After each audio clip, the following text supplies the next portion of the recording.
kekudusan sudah selesai, itu bukan keselamatan. Jadi keselamatan itu termasuk kekudusannya, pengudusan dan kemuliaan, itu semua itu keselamatan. Itu saja malam hari ini. Dua Raja-Raja pasal 20, Dua Raja-Raja pasal 22 sampai Tawari pasal 2 ya. Tapi beberapa teman hari ini katanya sinyalnya kurang bagus ya, maka nggak bisa bergabung, sehingga hari ini Stefanus ya, Stefanus dari Lampung, Stefan Cim ya, itu dari Lampung, mahasiswa, akan menjelaskan Dua Raja-Raja pasal 24 sampai 25, kemudian nanti saya akan merangkum ya secara garis besar ya. Stefan Cim, silakan.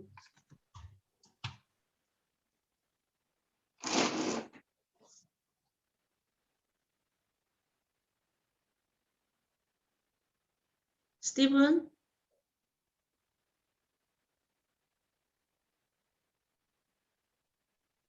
Suaranya nggak ada. Hanya belum masuk, Stefan.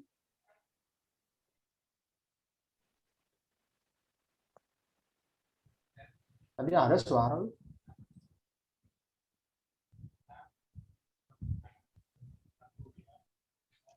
Suaranya belum masuk. Tadi ngobrol Pak Peri bisa ada suaranya.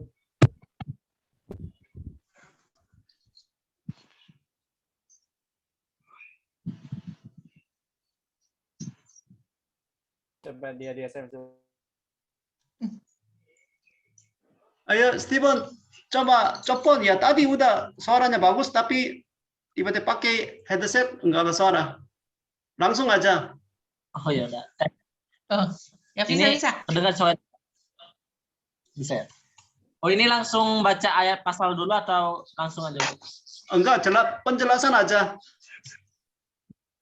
Enggak perlu baca. Penjelasan. Oke. Salam semuanya. Shalom. Di sini tentang pasal 24 dan pasal 25.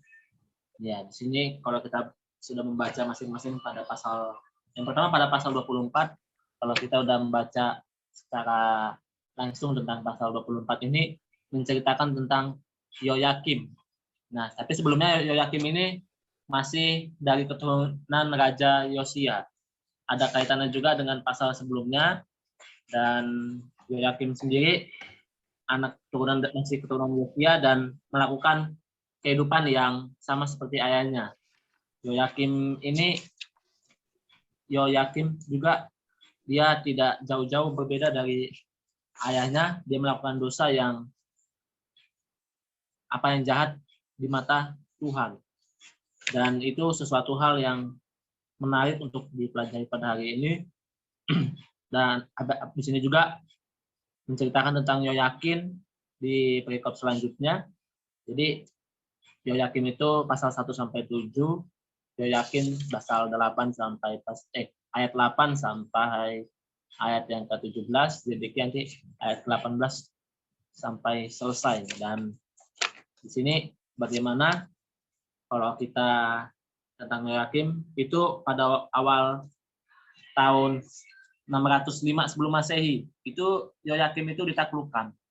Dia ditaklukkan bersama dengan harta yang tersimpan di bait suci dan pegawai-pegawai istana. Dan pada tahun 597 berangkat dari sini, Yerusalem diserbu kembali, dan kini Raja Yoyakim dan sisa harta dari bait suci dan 10.000 orang yang diangkut ke Babel, dan di antaranya itu mereka terdapat Nabi Yehezkiel. Lalu pada tahun 586 sebelum Masehi, kalau kita baca, tentara Babel itu menyerbu Yerusalem untuk terakhir kalinya.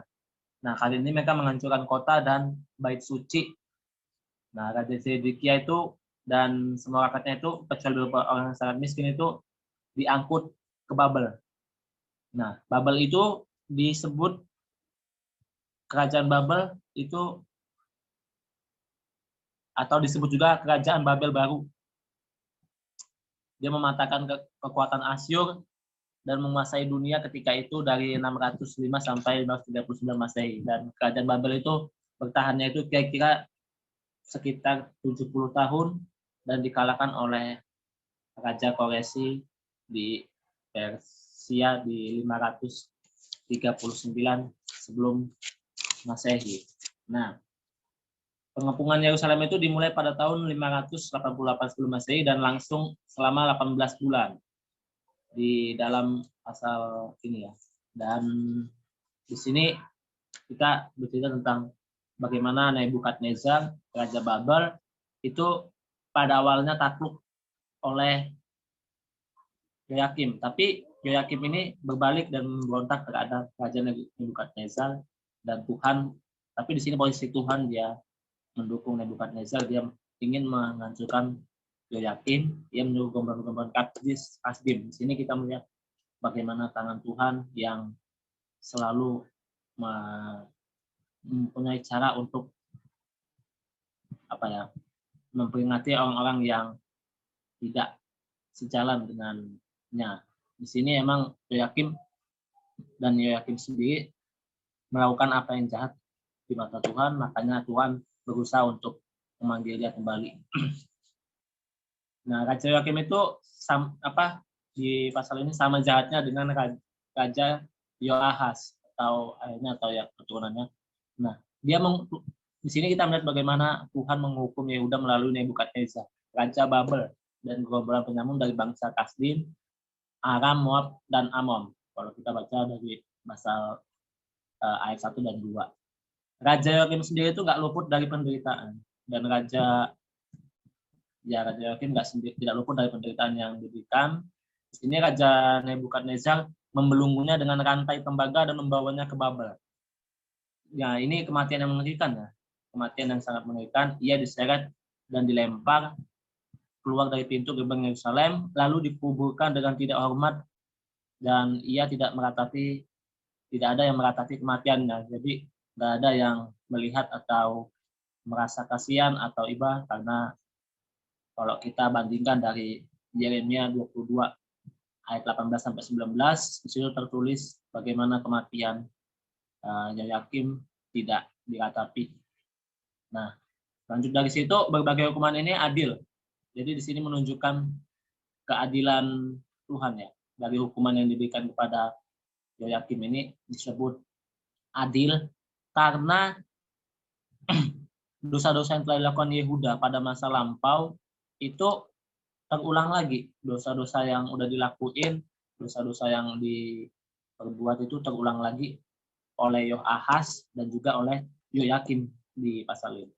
Di ayat 1 sampai ayat yang ke-7. Atau kita lihat dari pasal 3 dan 4, dosa-dosanya emang dosa-dosa yang sangat fatal. Karena dia tidak bisa melihat versi lain dari keluarga ayahnya yang sudah melakukan dosa. Dan di sini dari sisi Tuhan, bagaimana Tuhan membenci dosa. Tuhan itu sangat membenci dosa dan dia tidak kompromi, tidak pernah Tuhan berkompromi dengan kita dan tidak pernah kompromi tentang dosa. Termasuk pada kita sendiri, bagaimana kita berdosa, Tuhan tidak pernah kompromi terhadap kita. Namun dalam kasih dan kesabarannya, Tuhan selalu menegur dan mengingatkan kita agar bertobat. Di sini mungkin cara Tuhan, bagaimana dia menegur Yoyakim, itu menyuruh gerombolan-gerombolan Kasdim. Itu salah satu caranya ya. Mungkin kalau dalam hidup kita masing-masing, bisa melalui teman atau melalui firman atau melalui saran-saran teman-teman lain atau dari apapun. Begitu banyak cara Tuhan menegur kita itu supaya kita tidak lanjut hidup dalam dosa, dan supaya bagaimana itu satu cara Tuhan supaya Tuhan menyuruh kita untuk kembali dekat lagi kepada kita supaya kita bisa mengingat akan hal dirinya dan tidak hidup dalam dosa. Itu cara Tuhan, bagaimana dia selalu ingin membawa kita keluar dari kehidupan berdosa. Di sini emang Tuhan menyuruh gerombolan-gerombolan Kasdim supaya dia Yoyakim ini berbalik kepadanya atau Tetapi Tuhan juga mungkin di sini Yoyakim itu mengeraskan hati dengan akibat hukuman menghadapi Tuhan. Di sini dia mengeraskan hati dan akibatnya apa? Ya, akibatnya dia ada hukuman di sini, ada akibat, ada resiko, ada tanggungan atau hal yang membuat dia kena karena sudah melakukan dosa dan karena sudah melawan Tuhan, tidak mendengarkan suaranya. Ya, jadi di sini bisa kita lihat hukuman-hukuman yang diterima oleh Yoyakim pada dia, dan itu tertulis di kitab Sejarah Raja-Raja, dan dia mendapatkan perhentian, dan setelah itu dia mati, dia digantikan oleh Yoyakim, dan Yoyakim ini menggantikan raja yang budak, menggantikan Yoyakim, cuma beda M dan N. Dan Yoyakim kita berangkat dari Yoyakim, dia berumur 18 tahun dia menjadi raja. Tapi ia memerintahnya Yerusalem cuma 3 bulan. Dan ia sama-sama seperti Yoyakim, ia melakukan apa yang jahat. Ya, ini akhirnya membuat majulah orang Nebukadnezar menyerang Yerusalem. Ini mungkin salah satu cara Tuhan juga supaya bagaimana supaya orang-orang yang lupa pada Tuhan atau orang-orang yang jauh dari Tuhan, orang yang melanggar hukum Tuhan itu bagaimana supaya caranya balik. Dan bisa juga kita lihat dari sisi bagaimana orang yang melakukan sesuatu yang melawan hukum Tuhan pasti akan menuai akibat. Ini disebut tadi yang aku ceritain, akibat dosa dan akibat pelanggaran atau dampak yang diberikan karena melanggar dosa. Jadi kalau kita melakukan dosa pasti akan ada akibatnya, dan pasti ada hal yang harus kita tanggung atau yang ada sebab maka ada akibatnya. Dan di sini juga berbicara tentang Zedekia. Kalau kita baca, Zedekia ini juga pengganti Yoyakim. Zedekia ini adalah pengganti Yoyakim, dan ia tetap sama melakukan apa yang jahat di mata Tuhan. Memang banyak-banyak di sini semuanya melakukan apa yang jahat di mata Tuhan, dan itu suatu hal yang seharusnya tidak kita tiru. Nah, kalau di pasal ini tentang Zedekia, di sini juga dari ayat 18 itu menceritakan tentang Zedekia sampai ke pasal 25. Pasal 25 juga menceritakan tentang Zedekia. Terus menceritakan tentang bagaimana kehidupan Zedekia, dan dari Zedekia juga dia sama seperti leluhurnya atau nenek moyangnya, melakukan apa yang jahat di mata Tuhan. Kalau dari sini, dari Zedekia sampai sekaligus pasal 25, kita belajar tentang kehidupan Zedekia. Kita ambil pepatah, kalau keledai itu nggak akan jatuh di lubang yang sama. Ibarat kata binatang yang sebodoh keledai aja, diyakini nggak akan melakukan kesalahan yang sama. Kenapa? Karena ia ketika melakukan kesalahan, dia pasti mau belajar dan mau mempelajari kesalahan yang lampau atau kesalahan yang lalu. Seandainya dia jatuh ke lubang, pasti besoknya dia nggak akan jatuh ke lubang itu lagi karena dia sudah tahu lubang itu. Tapi kita tahu kalau dalam kehidupan Zedekia itu, Zedekia kan manusia.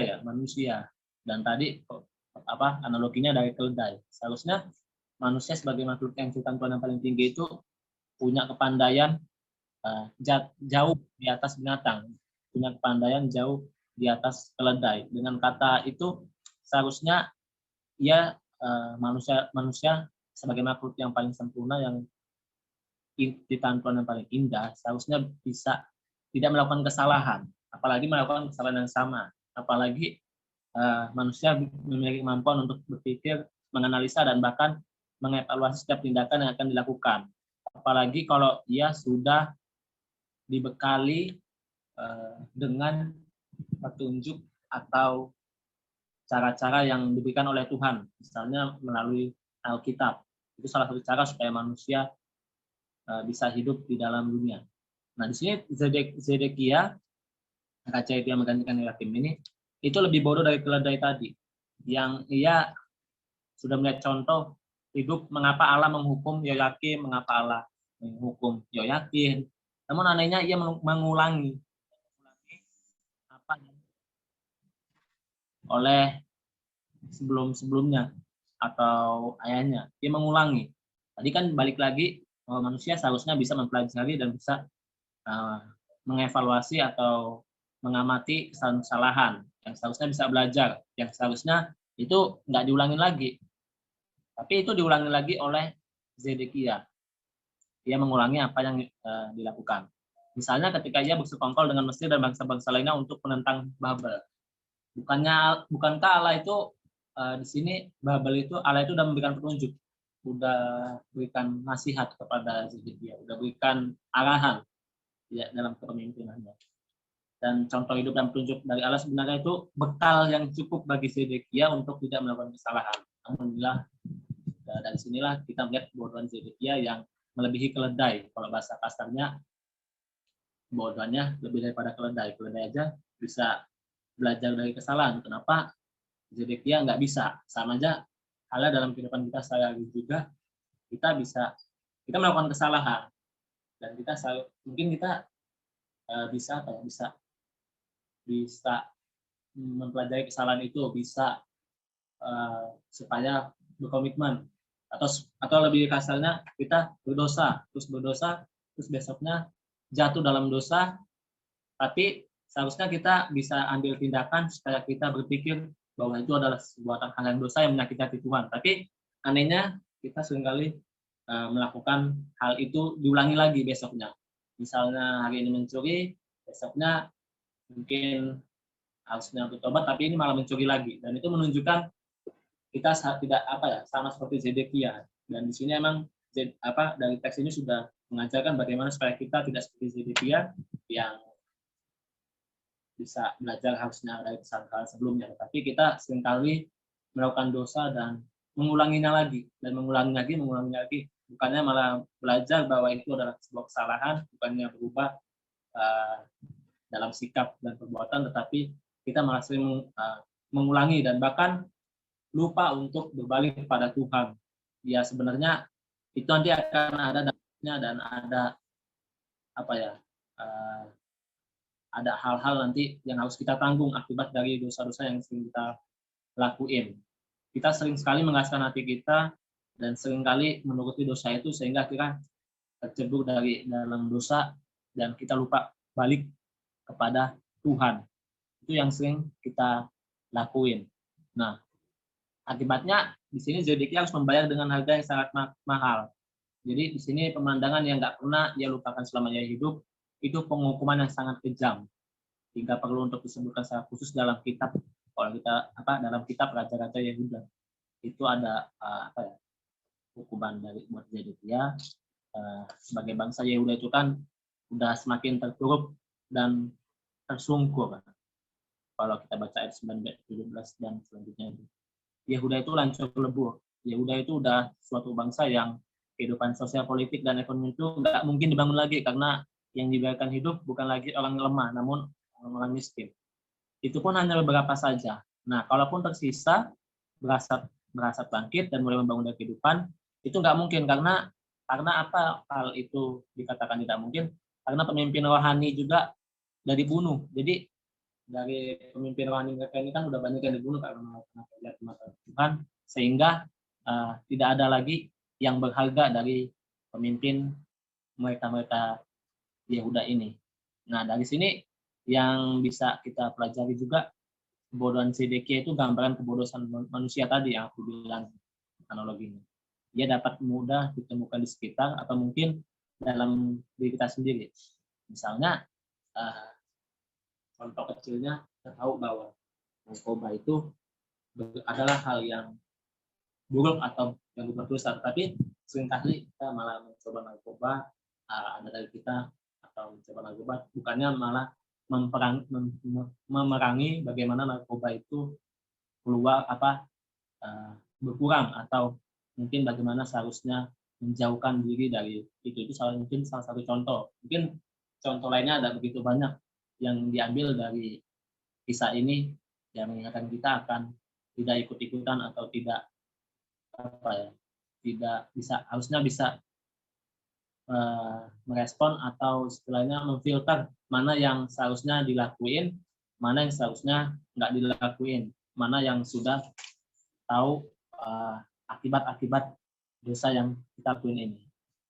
Dan di sini kalau kita lihat dari sisi Allah, dan Allah itu panjang sabar ya. Allah itu panjang sabar dan dia penuh dengan anugerah.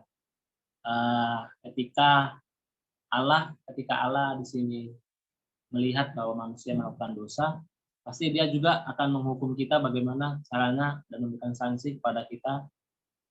Di sini termasuk raja-raja yang melakukan dosa. Di situ raja Allah akan datang, Allah akan menghakimi kita dan Allah akan memberikan kita hal-hal yang bagaimana cara menegur kita supaya kita menanggung akibat dosa yang kita miliki. Nah, setelah kematian Yosia yang tadi ini, atau Yoyakim tadi itu, kerajaan Yehuda itu tadi aku ceritain, yaitu merosot tajam. Jadi di sini kita melihat dari pasal 24 dan di pasal 25, itu memang raja-raja silih berganti itu sebenarnya.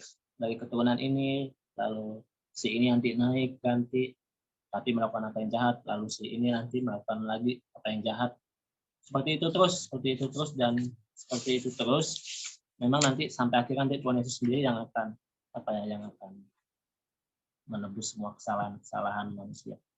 Nah, terus yang mau dibagiin sini juga kehancuran akibat dosa yang tadi, termasuk kehancuran raja dan rakyat Yehuda. Dan di sini Yerusalem dan Bait Allah itu tragedi yang kalau kita baca dari ayat selanjutnya di pasal 25, bagaimana nanti kehancuran yang akan datang oleh raja-raja Yehuda, dan setelah itu kota-kota di Yehuda. Mungkin di sini nanti akan ada selanjutnya raja-raja yang akan berlanjut, ganti-gantiin. Dan memang pelajaran yang kita dapat tadi pribadi, bagaimana kita seharusnya nggak melakukan apa yang jahat, bagaimana seharusnya kita dapat memfilter. Dan di sini juga menceritakan bagaimana akibat-akibat yang ditanggung, dan di sini Allah menghancurkan atau menghukum kita melalui kasih-Nya, melalui hukuman yang sangat mengerikan kalau bisa dibilang.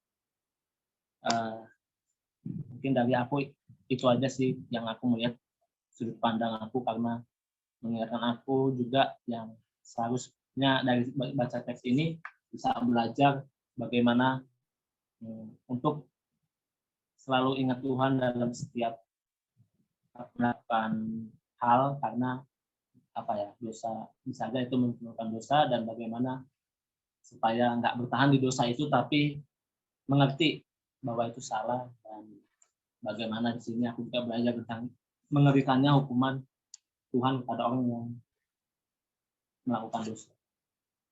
Itu aja, mungkin bisa kasih tambahan dan kasih.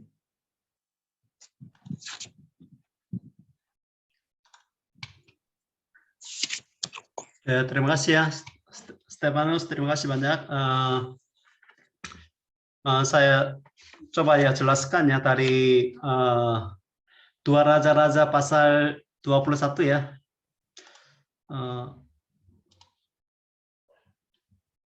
Coba share.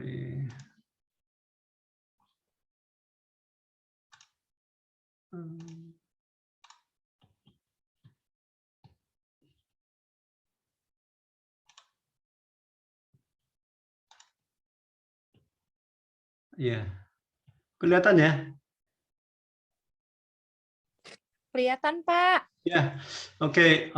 Dua raja-raja ya, kita mungkin kira-kira 2 bulan ya baca bersama-sama. Jadi pembagian pasal besar ya, itu garis besar ya. Coba belajar pasal 1 sampai 13 itu satu bagiannya.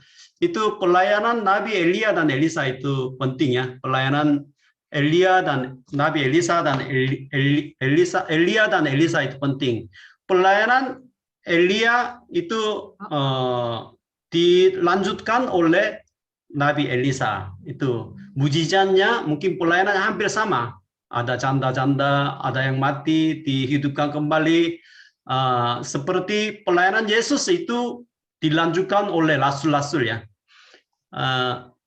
Tapi ya pelayanan Nabi Elisa itu menyampaikannya suara Tuhan kepada bangsa Israel, tapi mereka tidak mau mendengarkannya, tidak memperhatikannya. Sehingga apa yang terjadi pasal 14 sesudah Elisa mati ya, pasal 13, kemudian 14 sampai 17 itu Israel Utara ya dihancurkan oleh Asyur. Kemudian walaupun daerah utara sudah dihancurkan karena tidak taat. halaman 2 aja. Hah? Halaman 2. Halaman masih 1. PPT-nya halaman 2 aja. 민주 아빠, 페이지 maksudnya Pak 2페이지 Ferry. 넘어가야 된다고. Dikebawahin Pak Ferry, maaf. 어떻게? 페이지가 계속 1페이지로만 그냥 있다고요. 2페이지로 넘겨달라고. 그래? 계속 1페이지로 해놓고 표지만 돼 있어요, 지금. 그래. 설명은 계속 하시는데.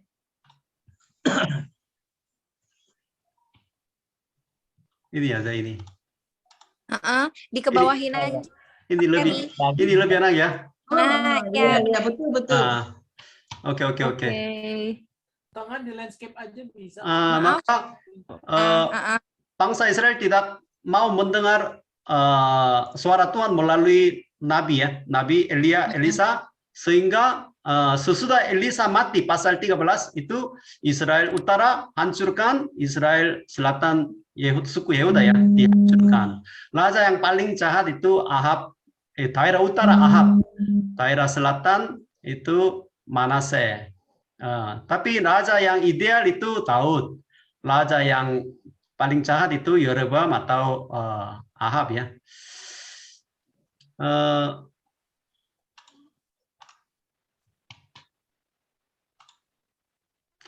Tetapi bedanya Israel Utara itu jumlah raja itu 19, selatan 20 raja. Tapi bedanya, apa bedanya? Dua-duanya kerajaan Israel Selatan Utara, dua-duanya itu jahat. Tetapi Tuhan tetap memelihara keturunan Daud, yaitu Israel Selatan, kerajaannya. Jadi ini semua itu kerajaan-kerajaan terus diganti, dibunuh oleh anak buahnya, maka bukan satu keturunan. Tetapi Daud itu keturunan Daud itu tetap dilanjutkan, diteruskan. Tidak ada kerajaan baru atau anak buah Daud menjadi raja, itu tidak terjadi. Jadi mengapa seperti itu? Karena itu ada kaitan dengan janji ya, janji Tuhan sama Daud.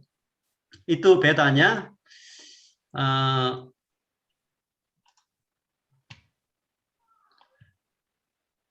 Maka Israel Utara ya itu begini ya, itu Israel, itu petanya di sini Israel. Kemudian di atas ada kerajaan Aram. Kemudian ada Asyur ya, Asyur. Ibu kotanya Nineve. Jadi ini Aram dihancurkan oleh Asyur. Asyur nanti dihancurkan oleh Babel. Jadi itu daerah utaranya itu negara yang berkuasa itu mau menghancur Israel, tetapi daerah selatan itu Mesir itu berkuasa besar juga. Jadi mereka mau berperang ya, Mesir mau berperang sama Babel harus melewati daerah ini. Sehingga itu daerah Israel ya, itu menjadi medan peperangan antara dua bangsa yang besar, Mesir dan Babel. Sehingga mereka orang Israel sangat bingung. Kalau Mesir berkuasa besar, mereka mau bergabung sama Mesir. Kalau Asyur atau Babel berkuasa besar, Israel mau bergabung dengan Babel, mau memberi peti ya. Maka itu dilema untuk bangsa Israel. Sehingga Israel itu terus mengandalkan Mesir atau Babel atau Asyur. Itu terjadi. Seharusnya mereka mengandalkan kekuatan Tuhan. Jadi untuk memelihara bangsa mereka, mereka membuat segala macam patung berhala. Bukan hanya mereka mungkin jahat ya, jahat. Sebagai raja tujuannya mereka melindungi bangsa mereka. Tetapi di mata Tuhan itu jahat. Mungkin di mata manusia itu biasanya ya diterima karena tujuannya baik kan.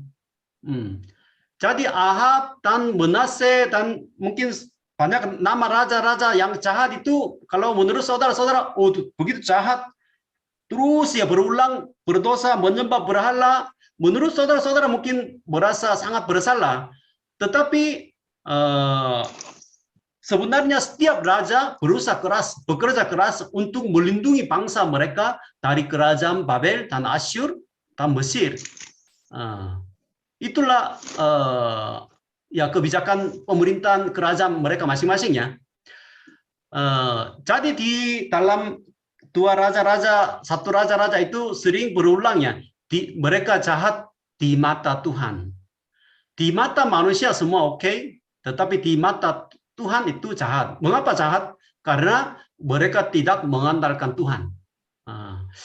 Jadi maka itu Israel Utara ya, itu dihancur oleh kerajaan Asyur, Raja Salmaneser ya. Kemudian hari ini pasal 2 Raja-Raja pasal 21 ya. Manase Raja Yehuda. Jadi Manase itu artinya ya, arti nama ini melupakan. Jadi dosanya juga sesuai dengan arti namanya, melupakan anugerah Tuhan, perintah Tuhan, sehingga dia berbuat jahat. Raja Manase itu paling jahat antara semua raja Yehuda di daerah selatan, seperti Raja Ahab ya. Raja Manase mengapa begitu jahat? Kalau pasal 21 ya, 21 dia menyakiti hati Tuhan ya, karena menyembah segala macam berhala. Ayat 6. Ayat 5, dan ia mendirikan juga mesbah-mesbah bagi segenap tentara langit di kedua pelantaran rumah Tuhan.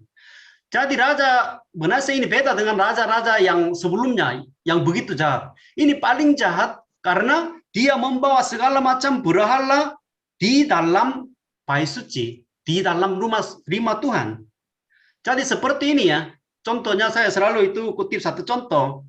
Saudara-saudara, perempuan ini mungkin suami istri ya, istri itu berselingkuh, terus ya keluar rumah malam-malam keluar, ya mungkin cari laki-laki lain, maka suaminya bersabar ya, panjang sabar, terus ditegur oleh mungkin orang tuanya, oleh temannya, tapi tidak mau mendengar. Akhirnya perempuan ini membawa laki-laki di dalam rumahnya.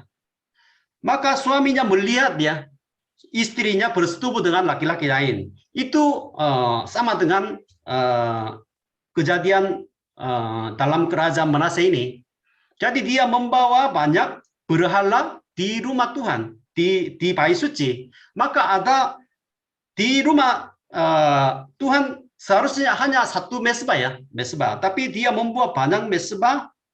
Ayat 6 di sini ya, bahkan ia mempersembahkan anaknya di sini ya. Anaknya di sini anak seperti gambar di sini ya. Anaknya sebagai korban dalam api melakukan ramal dan telaah dan menghubungi para pemanggil arwah dan para pemanggil roh peramal. Ia melakukan banyak, di sini pentingnya, banyak yang jahat di mata Tuhan sehingga ia menimbulkan sakit hatinya. Jadi selingkuhan ini terjadi di rumahnya sendiri. Suaminya melihat kejadiannya, kasus di tempat itu, sehingga Tuhan kita ya, seperti suami kita ya, dia begitu sakit hatinya. Bukan hanya satu laki-laki, tapi segala macam ya laki-laki dibawa ke rumahnya. Jadi banyak di sini.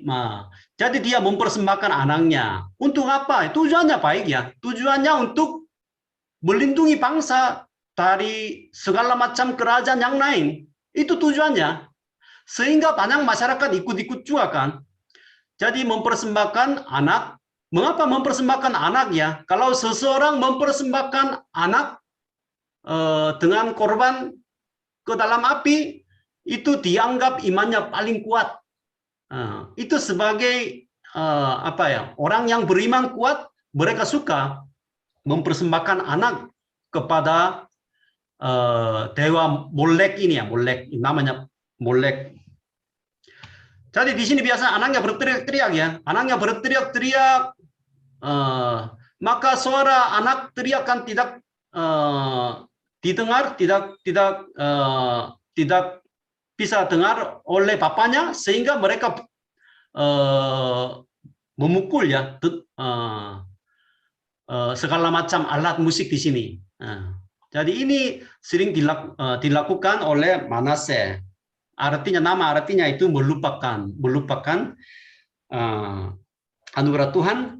Sehingga di sini ayat 9 juga ya. Tetapi mereka tidak mau mendengarkan, dan Manase menyesatkan mereka sehingga mereka melakukan yang jahat lebih daripada bangsa-bangsa yang telah dipunahkan Tuhan dari hadapan orang Israel.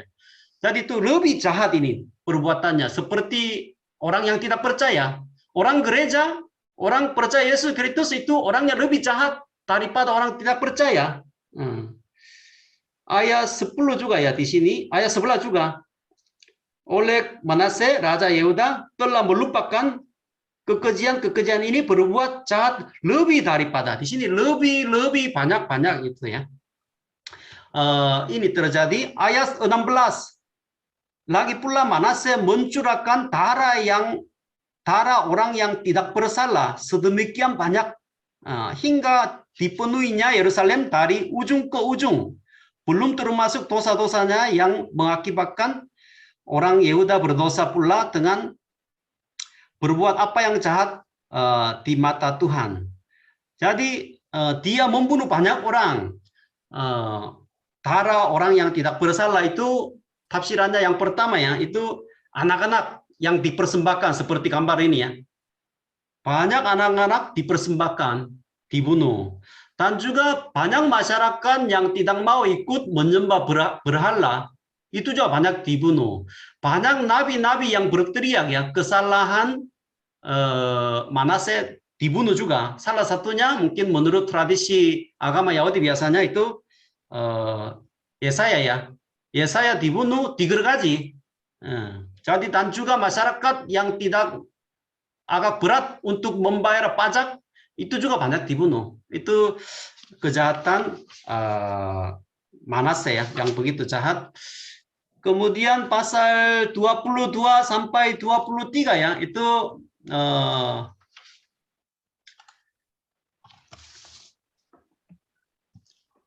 ini Israel ya. Israel itu jadi Yosia itu memperbaharui ya, membersihkan rumah Tuhan. Akhirnya ketemu dengan kitab Taurat ya, pasal 22. Kemudian pasal 23 ya, pembaruan yang dilakukan Yosia. Tapi ya, Raja Yosia ini berbeda ya, berbeda. Dia yang pertama ya, menemukan hukum Taurat di rumah Tuhan, kemudian dia mengumpulkannya. pasal 23 ayat 2 ya. Kemudian pergilah raja ke rumah Tuhan dan bersama-sama dia semua Yehuda dan semua penduduk Yerusalem, para imam, para nabi, dan seluruh orang awam. Dari kecil yang sampai besar, dengan didengarnya mereka, ia membacakan segala perkataan dari kitab perjanjian yang ditemukan di rumah Tuhan itu. Dia membacakan semua kitab Taurat, firman Tuhan. Nah, mengapa ini terjadi? Ya karena mereka tidak tahu pedomannya, hukum Tauratnya. Sehingga Raja Yosia ya membacakan segala firman Tuhan. Kemudian tindakan yang kedua, dia membakar semua berhala-berhala, kemudian dibuang ke Sungai Kidron di sini. Sungai Kidron di sini ya, Sungai Kidron.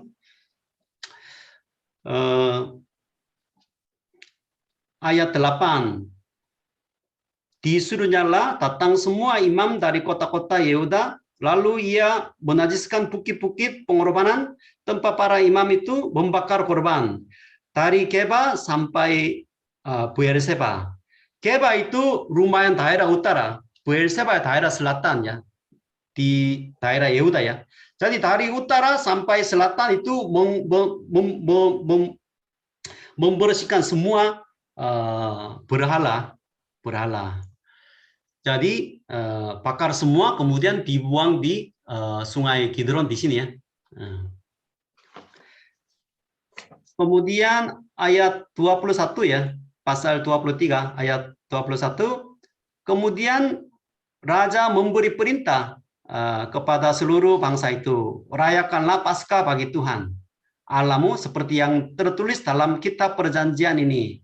Sebab tidak pernah lagi dilayakan Paskah seperti itu sejak zaman para hakim yang memerintah atas Israel dan sepanjang zaman raja-raja Israel dan raja-raja Yehuda. Jadi belum pernah merayakan hari raya Paskah itu. Jadi itu kembali merayakan hari raya Paskah. Ya, hari raya Paskah itu artinya keselamatan Allah. Bagaimana kita diselamatkan. Jadi 3 macam pembaruannya pada zaman Raja Yosia itu membacakan firman Tuhan, kemudian menghancurkan segala berhala ya. Kemudian yang ketiga merayakan hari raya Paskah dan mengerti keselamatan Allah waktu di Mesir ya. Jadi itu penting. Itu dilaksanakan oleh pada Raja Yosia ya, Yosia. Kemudian pasal 24 sudah tadi ya, 24 sudah dijelaskan.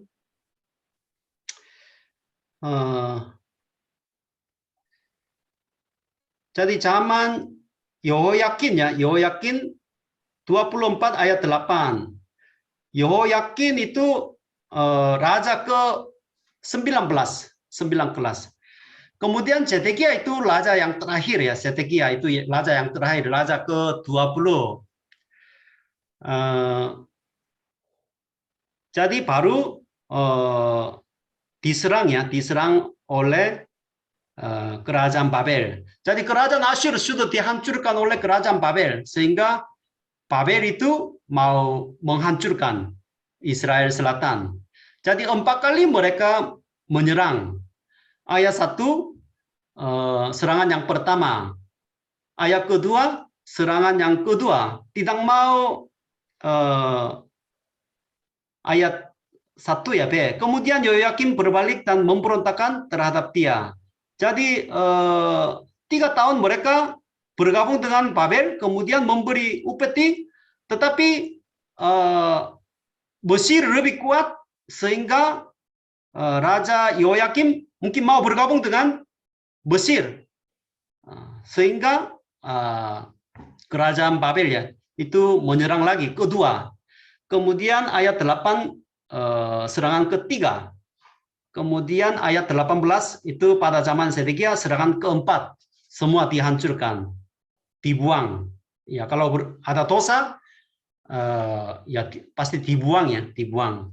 Kemudian 25 pasal 25 ya, itu kehancuran kota Yerusalem dan rumah Tuhan. ayat 1. Pasal 25 ya, ayat 1. Maka pada tahun ke-9 dari pemerintahannya, dalam bulan yang ke-10, pada tanggal 10 bulan itu. Jadi pada pasal 25 itu, tanggal dan bulan itu betul-betul ya ditulis. Bulan berapa, tanggal berapa. Itu kemudian ayat 3 juga. Pada tanggal 9 bulan yang keempat. Nah, itu kemudian ayat 8. Dalam bulan yang kelima pada tanggal 7 bulan itu. Ya bulan Juli tanggal 5. Bukan ya. Bulan Mei ya, bulan Mei tanggal 7. Jadi semua tanggal bulan ini ya mungkin saudara-saudara tidak begitu penting ya. Tapi untuk orang Israel sampai sekarang itu hari yang penting karena tanggal merah biasanya. Tanggal merah dan juga nanti itu menjadi tradisi ya, agama Yahudi itu biasanya hari berpuasa. Karena Yerusalem dihancurkan, kemudian rumah Tuhan dihancurkan, itu hari yang paling sedih, paling menyedihkan. Sehingga di sini tanggal hari ini semua kalau ke Israel biasanya, sampai sekarang itu biasanya puasa. Kemudian tradisi puasa itu mulai bertambah. Sampai zaman Yesus Kristus, orang Parisi itu terus berpuasa. Hari ini, hari kebakaran kota Yerusalem, hari kebakaran rumah Tuhan itu. Tetapi di sini ya, pasal yang terakhir ya, pasal 25.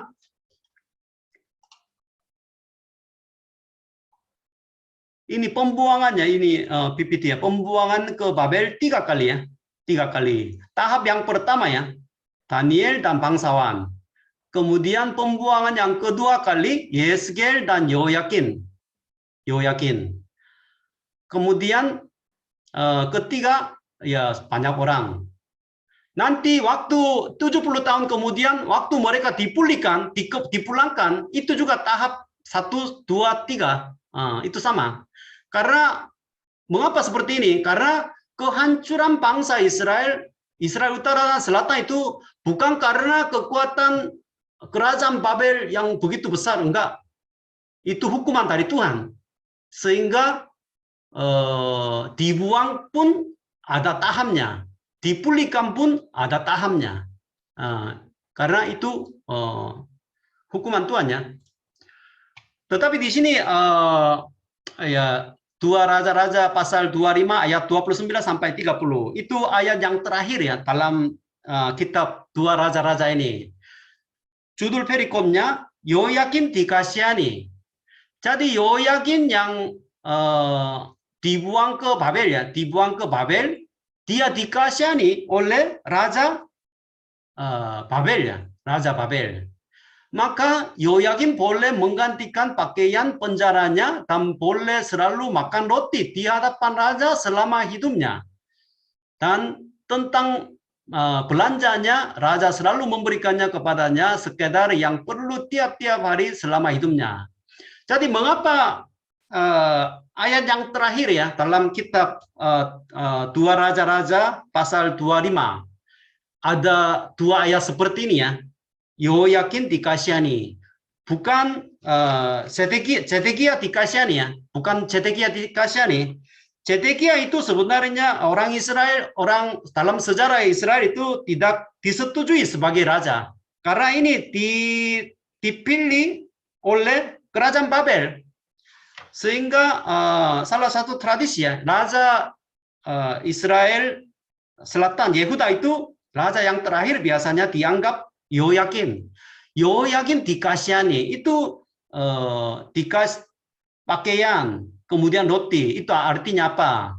Jadi statusnya walaupun dia dibuang ke Babel di luar negeri, bangsa kafir, tetapi suatu hari bangsa Israel akan dipulihkan seperti memberi pakaian baru. Pakaian itu status kan? Status akan makan roti di hadapan raja. Itu artinya seperti anak raja. Jadi ini akan terjadi. Maka orang yang membaca 1 Raja-Raja, 2 Raja ini yang sekarang mereka tinggal di Babel, mereka bisa memperoleh harapan suatu hari nanti Tuhan akan memulihkan bangsa kita. Jadi itu walaupun mereka berdosa kemudian dibuang ke Babel, tapi suatu hari nanti akan dipulihkan. Itu semacam ya tanda pengharapannya, tanda pengharapan. Jadi ceritanya begini ya, ini sama dengan Adam dan Hawa. Jadi Adam dan Hawa diusir dari Taman Eden karena dosa. Bangsa Israel juga sama, diusir dari tanah janji karena dosa mereka. Itu sama ya. Adam waktu jatuh ke dalam dosa, Tuhan memberi pakaian juga kan, pakaian menutupi aurat mereka. Kemudian diusir. Mengapa diusir ya? Diusir. Kemudian di Taman Eden dijaga oleh kerub, semacam malaikat, biar manusia tidak kembali ke tanah Eden juga. Jadi itu sama ya, sama. Orang berdosa itu diusir ya, diusir dari Tuhan. Tetapi ya tadi ya seperti tadi Stefanus ya sudah jelaskan, Tuhan tetap memberi pengharapannya, khususnya kepada Adamnya itu melalui keturunan perempuan. Jadi dibuang ke Babel itu artinya Babel dan Mesir itu simbol kerajaan dunia ya. Jadi dibuang ke dunia. Tetapi suatu hari nanti akan dipulihkan. Melalui kitab Raja-Raja ini ya, kita bisa belajar tentang dosa ya. Dosa itu tidak memegang perintah Allah. Musa dan Yosua berulang-ulang ya memberi peringatan kepada bangsa Israel harus berpegang firman Tuhan, pedoman mereka, hukum Tuhan, tetapi mereka mengabaikannya. Kemudian ya Tuhan mengutus para nabi, terus mengutus para nabi, tetapi mereka tidak mau mendengar suara nabi yang diutus oleh Tuhan. Sampai sekarang juga sama. Pak Ferry terus ya menyampaikan pentingnya membaca firman Tuhan kepada banyak jemaat, tapi kebanyakan jemaat tidak mau mendengar suaranya. Aku bukan nabi, tapi saya mau menyampaikan kebenaran atas suara Tuhan ya. Tetapi kebanyakan tidak mau mendengar dan tidak melakukannya, mengabaikannya. Kalau begitu, nanti apa yang terjadi? Ya dibuang, dibelenggu. Kemudian mata Sedekia itu dicungkil ya. Karena dia melihat hanya dunia ini saja, mengandalkan yang kelihatan, sehingga matanya dicungkil, seperti Sedekia. Mengapa tidak mau mendengar? Ya karena menyembah berhala banyak Allah lain. Karena di dalam hati orang-orang dikuasai oleh segala macam berhala. Sehingga suara Tuhan tidak masuk ke dalam hati jemaat. Kompromi banyak ya. Kemudian ajaran kemakmuran. Mengapa menyembah berhala ya? Ya biar sukses, biar berhasil. Itu tujuannya. Tujuan kehidupan kita sebagai orang Kristen bukan berhasil ya. Tujuannya kita memikul salib, menderita karena Yesus Kristus. Itu kita harus hati-hati ya, ajaran makmuran itu sekarang yang banyak ya. Selalu menekankan sukses, damai itu berbahaya. Kemudian politeisme ya, menyembah segala macam berhala. Di dalam hati kita sebagai bait suci yang kudus, ya segala macam berhala yang menguasai. Sehingga firman Tuhan tidak bisa masuk. Itu kita bisa belajar. Di mata Tuhan dan di mata manusia berbeda ya, di mata Tuhan. Sejarah dunia ini banyak orang mengatakannya, oh dunia ini semakin maju, teknologi berkembang sehingga dunia ini terus berkembang maju, nanti akan hidup ekonomi dipulihkan, kehidupan kita enak. Itu ya sudut pandang manusia ya. sudut pandang Tuhan terhadap dunia zaman ini ya, dunia ini seperti bangsa Israel, terus ya menurun, terus hancur, terus menuju ke titik terakhir ya. Banyak orang menuju ke neraka. Jangan menganggap dunia ini tempat enak untuk hidup ya. Semua maju-maju, aku pun enak akan berbahagia. Itu pikirannya seperti Ahab dan Manase yang menyembah berhala. Jadi dunia ini sekarang semakin hari semakin jahat di mata Tuhan. Walaupun di mata manusia semua lancar baik. Itu harus dibedakan. Jadi harapannya ya kepada Yesus Kristus ya, membawa kerajaannya seperti kerajaan Daud ya. Tapi kerajaan seperti kerajaan Israel. Kitab Tawari itu kita belajar sedikit ya sebentar. Saudara-saudara agak bingungnya, apa bedanya kitab Tawari dan kitab Raja-Raja? Sebenarnya isinya hampir sama kan? Sama. Tetapi kitab Tawari itu pembacanya berbeda. Pembacanya berbeda. Nanti aku jelaskan ya. Tawari itu kalau menurut kitab yang terakhir dalam agama, kitab agama Yahudi. Kalau ke Israel, orang beragama Yahudi juga punya Alkitab. Sama seperti kitab perjanjian lama kami juga. Sama. Tetapi susunannya berbeda. Susunannya.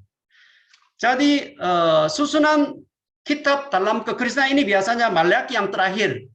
Tetapi susunan kitab agama Yahudi itu 1 Tawari, 2 Tawari itu yang terakhir. Kitab yang terakhir.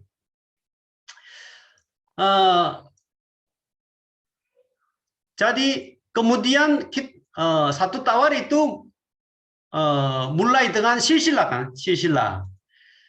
Jadi orang Yahudi yang sudah mengerti 1 Tawari, 2 Tawari itu kitabnya yang paling terakhir itu kalau selesai membacanya, kemudian kalau langsung buka kitab perjanjian baru itu langsung nyambung dengan Matius pasal 1. Matius pasal 1 juga silsilah Yesus Kristus ya. Jadi itu ada artinya karena silsilah dari Adam sampai ke Yesus tidak terputus. Penulisnya siapa? Kurang jelas ya, tapi banyak orang bilang Ezra. Kenapa bilang Ezra ya? Karena 2 Tawari 3 pasal yang terakhir, ayat yang terakhir itu sama dengan kitab berikutnya, kitab Ezra. Pasal 1 ayat 1 sampai 3 itu sama, berulang lagi sehingga banyak orang dikatakan itu mungkin Ezra yang menulis, tapi kurang jelas ya. Pembacaan yang pertama orang Israel yang pulang dari pembuangan itu penting. Pembaca yang pertama untuk kitab Raja-Raja itu orang Israel yang sudah dibuang Babel, kemudian mereka membaca kitab Raja-Raja di Babel. Tetapi 1 Raja-Raja, 1 Tawari, 2 Tawari ini pembacanya mereka sudah pulang dari Babel. Maka kitab Raja-Raja itu tujuannya harus bertobat.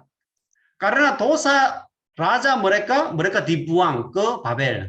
Sehingga intinya bertobat. Maka banyak tulis tentang dosa raja-raja ya.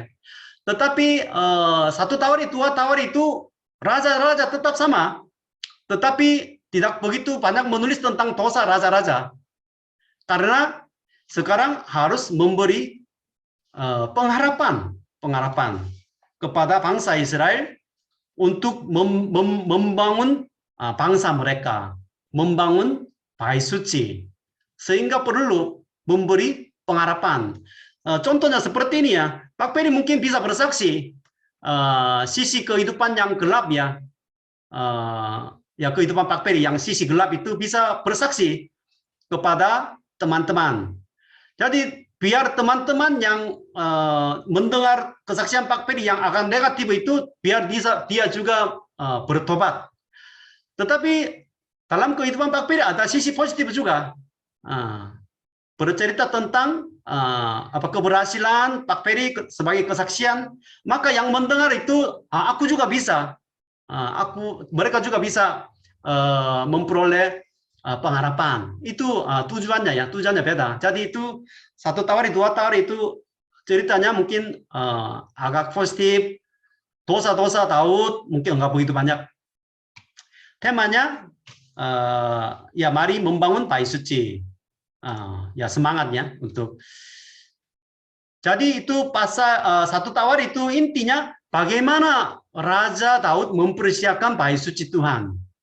Ya dia sungguh-sungguh berkomitmen untuk mempersiapkan bait suci Tuhan. Maka ayat ini terkenal ya. Sebab siapakah aku ini dan siapakah bangsaku, sehingga kami mampu memberi persembahan sukarela seperti ini. Sebab daripada mula segala kalanya dan dari tanganmu sendirilah persembahan yang kami berikan kepadamu. Itu biasanya mungkin doa ya, waktu memberi persembahannya. Jadi itu ayat ini sangat penting ya. Daud sebagai raja yang teladan baik ya, dia sungguh-sungguh mempersiapkannya untuk membangun bait suci. Maka ayo mari bangsa Israel yang sudah dipulangkannya, sudah pulang dari Babel, dari perbudakan di sana, bangkit untuk membangun bait suci seperti zaman Raja Daud. Itu maksudnya ya. Maka garis besar biasanya pasal 1 sampai 9 itu silsilah. Jangan pusing ya silsilah lagi. Silsilah penting. Kemudian sudah selesai silsilah, kemudian mempersiapkannya membangun bait suci oleh Daud. Itu garis besar ya. Ciri khas kitab Tawar ini ya, tadi sudah jelasin ya. Pembacaan yang berbeda. 70 tahun kemudian mereka dipulangkannya oleh Raja Kores ya. Jadi raja bangsa kafir menghancurkan Israel, Raja Babel, Nebukadnezar, tapi raja bangsa kafir, Raja Kores ini juga memberi izin untuk pulang, untuk membangun bait suci. Itu artinya Tuhan yang berkarya, Tuhan yang memulihkan bangsa Israel melalui raja-raja kafir juga. Kemudian dosa raja-raja bangsa Israel tidak ditulis ya, sisi positif selalu ya. Tetapi hanya satu dosa, mungkin Daud ya berdosa sama Batseba itu tidak ada ceritanya. Tetapi pendaftaran Daud ya, sensus itu tertulis juga. Mengapa ini tertulis? Karena ini tempatnya penting, pengirikan ornan, di mana tempat berdirinya bait suci. Maka ini walaupun dosa Daud tetap tertulis ya, karena pengirikan ornan itu menjadi tempat untuk bait suci Salomo ya. Kemudian dalam silsilah ya pasal 1 sampai 9 itu mungkin saudara-saudara agak pusing ya, tapi jangan pusing ya, karena di sini yang penting suku Yehuda itu penting ya, tidak terputus. Kemudian menulis tentang Daud fokusnya. Mengapa Daud ini fokus? Karena Daud ini dulu mulai mempersiapkan bait suci dan diberikan janji dari Tuhan. Kemudian ada silsilah suku Lewi juga. Mengapa suku Lewi ini pentingnya? Karena kalau sudah ada bait suci, orang Lewi yang melayani di dalam bait suci, mereka memberi korban, kemudian memimpin pujian. Jadi 1 tawari, 2 tawari itu pujian dan doa di dalam bait suci itu penting ya. Jadi arti silsilah itu apa? Artinya bukan saudara-saudara pusing ya, tapi silsilah itu dapat mengerti masa lalu atau identitas mereka. Karena 70 tahun mereka tinggal di luar negeri, dibuang ke Babel. Jadi mungkin cucunya ya, orang tua mereka udah mati semua di sana. Jadi cucu mungkin agak bapak yang lumayan tua mereka pulang, sehingga mereka lupa sejarah mereka. mereka berasal dari mana. Sehingga melalui silsilah ini mereka mengerti identitas mereka. Mereka berasal dari mana. Kemudian silsilah itu seperti apa ya? Kalau saya sudah lama tinggal di Indonesia, kemudian cucu saya lahir di sini, mungkin dia agak bingung ya, dia orang Korea atau dia orang Indonesia, agak bingung kan? Waktu itu aku mungkin menunjukkannya kepada cucu, menulisnya kepada cucu saya mungkin tentang silsilah atau marga ya, marga itu berasal dari mana, biar mengerti identitasnya. Asalnya dari mana. Kemudian kalau melihat silsilah itu kita bisa mengerti anugerah Tuhan, karena melahirkan anak itu tidak ditentukan oleh manusia. Semua itu anugerah Tuhan, khususnya Yehuda. Yehuda ini anak keempat. Sama sekali tidak layak sebagai anak sulungnya, anak yang mewariskannya hak milik papanya. Karena ini anak keempat. Daud juga anak ketujuh. Jadi itu semua anugerah Tuhan silsilah ini. Artinya nama raja-raja kerajaan Israel Utara tidak banyak tertulis, hanya sedikit-sedikit saja. Kemudian pujian dan doa ditekankan. Kemudian pasal 1 ya. Pasal 1 mulai dari nama Adamnya, bukan Abraham. Adam. Kenapa mulai dari Adamnya? Karena yang sudah pernah diusir dari Taman Eden, Adam ini sudah diusir dari Taman Eden, seperti bangsa Israel diusir dari tanah Edennya, tanah Kanaan. Jadi mirip dengan Israel. Maka Adam. Kemudian tadi ya 70 tahun sesudah berlalu, maka banyak orang belum memahami identitas bangsa Israel, asal-usul nenek moyang mereka juga. Kemudian Adam itu debu tanah ya, debu tanah. Mereka berasal dari mana? Ya diciptakan Tuhan. Jadi itu maksudnya. Biar mereka berasal dari mana? Mereka tahu ya berasal dari mana. Karena kita selalu lupa identitas kita. Kita siapa? Anak Tuhan. Sering lupa, jadi jangan lupa identitas kita, silsilah kita, status kita ya. Jadi di sini Adam dan Nuh 10 keturunan, Nuh dan Abraham itu 10. Kemudian Ishak dan Israel ayat 34 ya, bukan Yakub ya. Di sini sengaja menulis Israel ya. Dalam kitab nabi-nabi waktu disebut Yakub atau Israel itu beda artinya. Kalau Yakub, hai orang Yakub itu artinya akan negatif ya, tukang tipu. Tapi Israel itu orang menang. Jadi itu sengaja menulis Israel bukan Yakub ya, karena mau memberi pengharapan. Ayat 1 ya, pasal 1 tidak kata nama Allah dan Tuhan ya di dalam pasal 1. Tetapi semua keturunan-keturunan itu ditentukan oleh Tuhan. Kemudian keturunan Esau dan Edom itu mengapa ditulis ya, mungkin agak bingungnya, tapi menurut aku mungkin keturunan mereka terputus ya, terputus itu mungkin salah satu artinya. Kemudian ada kata Kedar di sini, Kedar. Orang-orang Indonesia biasa suka ya disebut ya Kedar. Kedar itu bukan orang Muslim. Kedar itu artinya kulit hitam. Tinggal di daerah utara Arabia.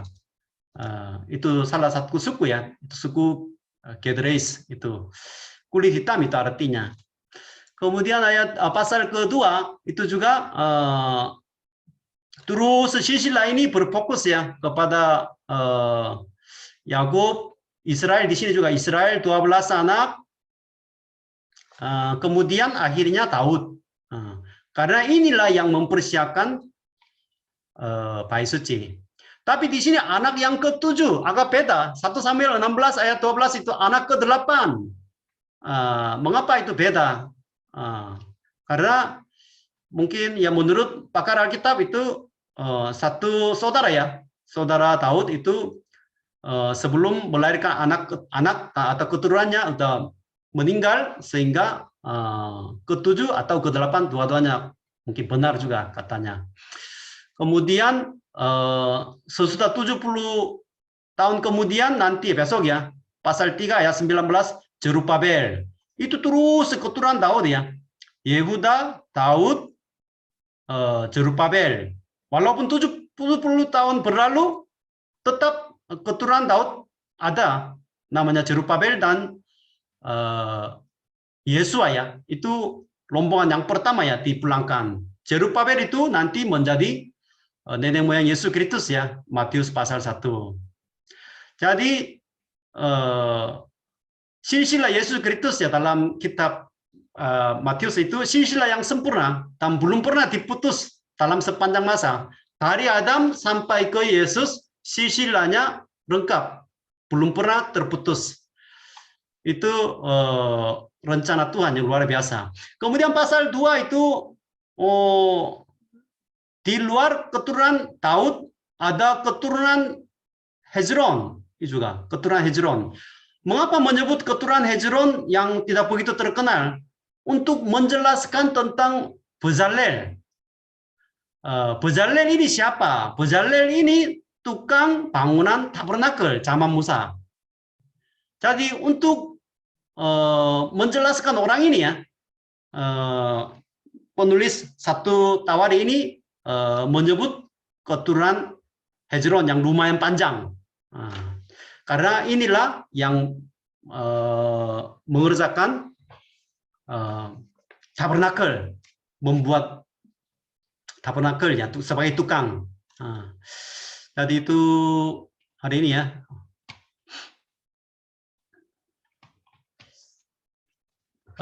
Jadi ya, jadi kita mungkin saudara mudah-mudahan mengerti bedanya kitab Raja-Raja dan kitab 1 Tawari, 2 Tawari ya, 2 Tawari. Jadi dalam sejarah dunia ini ya, mungkin kadang-kadang kita sulit menafsirkan kejadian-kejadian atau sulit mengerti orang-orang ini siapa-siapa. Tapi Tuhan terus memimpin sejarah dunia ini ya, dan juga mempersiapkan jemaat ya untuk memperluas ya, membangun kerajaan surga di bumi ini seperti Daud ya, Daud. Jadi sejarah dunia ini mungkin kalau kita melihat kadang-kadang sulit kebaca, tapi Tuhan tetap memiliki tujuan yang jelas menuju ke kerajaan yang kekal. Jadi kita juga dipakai ya sebagai alat Tuhan ya untuk membangun kerajaan surga ini. Nah, itu saja.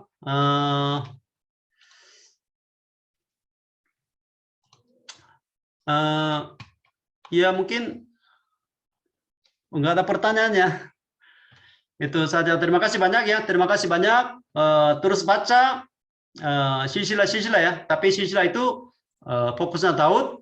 Kemudian 12 suku Israel tidak terputus ya, terputus sehingga yang pulang dari Babel mereka bangkit kembali untuk membangun bait suci yang kedua, itu bait suci Jerubabel ya, itu seperti zaman Raja Daud. Itu saja. Terima kasih banyak ya. Tetap semangat untuk membaca firman Tuhan bersama-sama. Oke, itu saja. Ayo Wenti minta tutup doa ya untuk malam hari ini. Baik, Pak. Kita satukan hati, mari kita berdoa. Terima kasih Tuhan Yesus yang baik atas segala berkat rahmat-Mu, atas kesempatan yang masih Tuhan beri. Walaupun lewat Zoom, kami akan percaya Bapa, masing-masing kami boleh sama-sama bertumbuh dan semakin mengenal akan kebenaran firman-Mu ya Bapak. Kiranya apa yang disampaikan oleh Bapak Ferry boleh kami terima, boleh kami renungkan ya Bapak, terutama boleh kami terapkan dalam kehidupan kami sehari-hari, agar dimanapun kami berada, kami boleh menjadi terang, kami boleh menjadi berkat, dan menyebarkan kasih kebenaran firman-Mu ya Tuhan Yesus. Bapa yang baik, kami menyerahkan RBF Lampung ini hanya ke dalam tangan pengasihan-Mu ya Bapak.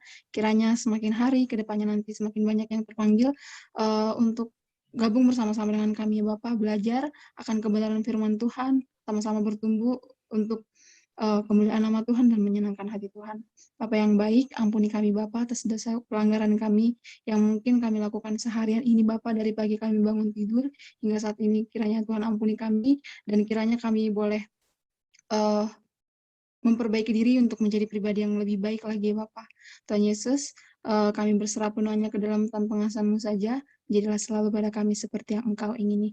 Terima kasih Bapa, terpuji termulia nama-Mu Tuhan Yesus, kekal untuk selamanya. Amin. Amin. Terima kasih banyak ya. Tuh, ayo foto bersama-sama.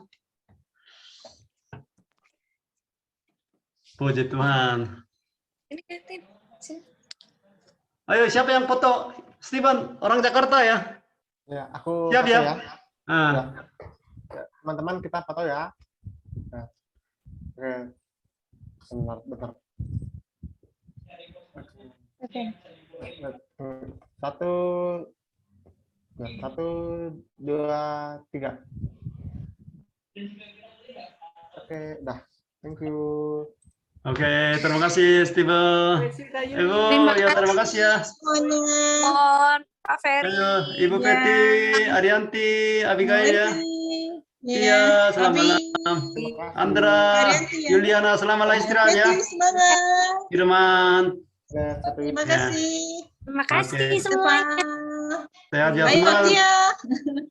Bu. Terima kasih. Ya, Andra, Kak Julia. Oke, Stefan. Mari.